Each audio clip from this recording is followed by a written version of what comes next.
pedyo pemoyo wangu bebi ndinofara kuti iwe uri wangu ndiwe wandinoda ndiwe zvese zvangu ndichakubata pose nemai vangu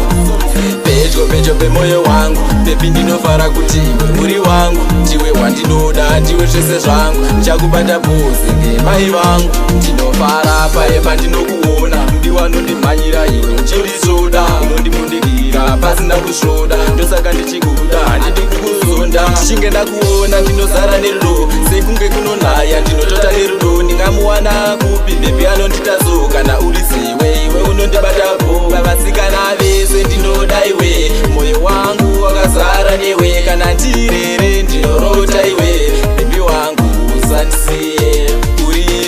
pedyo pemoyo wangu bebi ndinofara kuti iwe uri wangu ndiwe wandinoda ndiwe zvese zvangu ndichakubata pose nemai vangu